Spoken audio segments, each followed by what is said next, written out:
Welcome to MLSnet.com's Extra Time. I'm Greg Lawless alongside Shep Messing, my usual cohort here.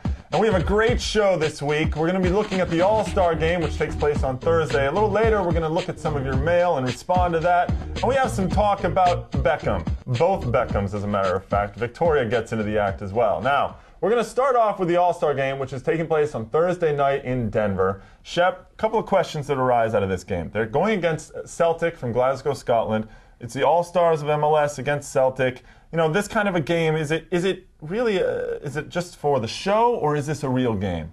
Well, I think it's a little of both, Greg. And I'll tell you what, I actually like this format. I didn't like it when it was East-West. It had no meaning. But since MLS has brought in foreign teams, it's taken on a new dimension. So if you're Celtic, they saw Chelsea play last year and they say, hey, I want to be in the game next year. And they're coming to play. Well, it's good exposure for them, certainly for their brand. I think the other question that arises out of this is, you know, how do you go into this game? How do you play this game? How do you go against the Celtic?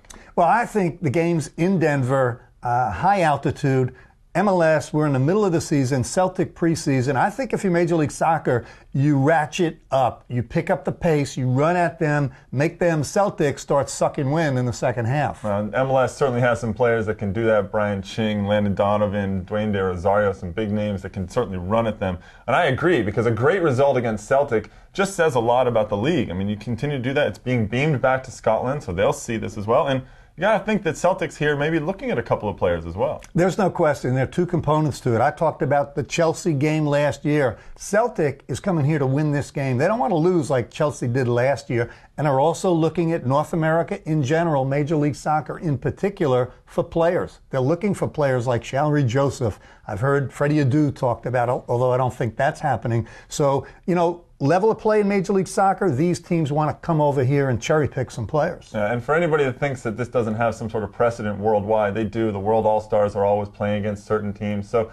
this should be a really great game, and I actually think I'm going to pick MLS on this one.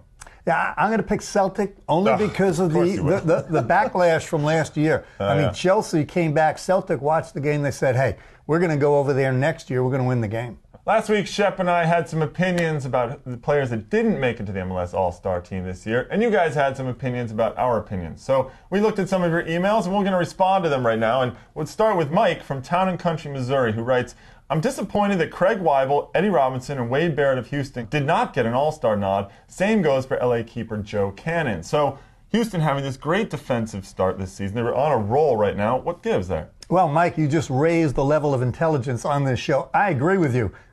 Three very good players at the back. My choice out of those three would have been Craig Weibel, big, strong, tough, better than people think, getting forward, touch on the ball. He should have been an All-Star. Yeah, he's showing that he's got some skill actually on the ball. Now, Annie writes, are you surprised that Kevin Hartman got the nod at goalkeeper over Pat Onstad or even Brad Guzan? Well, you're the keeper among the two of us, so I'm going to give that one to you as well. I get the goalkeeper questions. Always. I like Kevin Hartman because he's really the one player that came to Kansas City, solidified things at the back. Surely Pat Onstad, you know, deserves some votes, Guzan as well, but I like to pick Kevin Hartman. Big trade to get Kevin Hartman in Kansas City. Great for Kurt Onalfo. Keep your emails coming, and we'll get to them whenever we can. So, of course, the other big story in MLS this week is David Beckham. The hype, the hoopla, the TV cameras, the flash bulbs, the paparazzi. Victoria is in town. This week, though, earlier this week, he got out on the field for the first time. He didn't really do much on the field in that first training session, but he got out there. So, Shep and I have a little thought here about how's he going to be as David Beckham, the player, with Los Angeles? They need him in there as a player. Yeah, Greg, that's what I'm excited about. David Beckham, the soccer player. And the pendulum has gone the other way. So much mass global publicity.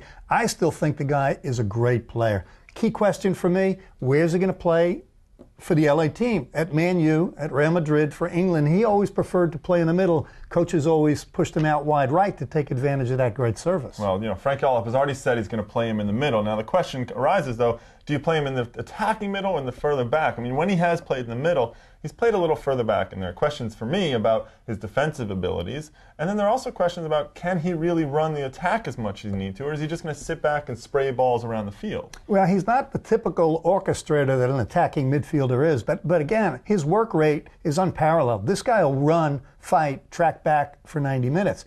I think the key is who's going to win the free kicks for David Beckham to step up and Well, take Landon's them. going to have to do a little bit of that. You also have Carlos Pavone and Edson Buttle, and Kyle Martino's been playing a little better. But I think they have a lot of weapons right now. It's a question of whether they're going to mesh very well, though. And I think it's all about Landon Donovan sorting out the chemistry, the dynamic with David Beckham, because those two players, And if the they're egos. in sync, And the and the egos. ego, I'm going to stay away from that. Right. But as soccer players, if Landon and David Beckham work well off of each other, somebody's going to be the recipient up front. Right, you certainly have to think Pavone and Buttle are going to get some chances all day long with those two running around, of course. Now, David makes his debut on Saturday against Chelsea. That game's on ESPN, and it's going to be a great game, I think, and it's going to actually be a lot of fun, and the world is going to be watching as David finally puts on the Galaxy jersey. So that should be a fun one. Now, there's actually more than one Beckham coming to America this summer. Victoria Beckham is joining David in Los Angeles, and we watched her special this week, Victoria Beckham Coming to America. And although I had extremely low expectations, I have to say I was very impressed with Victoria. She was smart, she laughed at herself, she understood the paparazzi really well, and she proved that she's a very caring mother. So Victoria, thumbs up all around. Good luck this summer and for the next 5 years in America. Welcome to America. I agree with you, Greg. It's a reality show, but she did exceedingly well. I'm in love with Victoria Beckham now. Well, you're not alone being in love with Victoria Beckham. And if you're in love with her or you have some other thoughts that you want to send to us, you can email us at extratime@mlsnet.com. Alas, that's all we have for this week. We will be back next week. I'll be here, Shep will be here, and we will kick it around.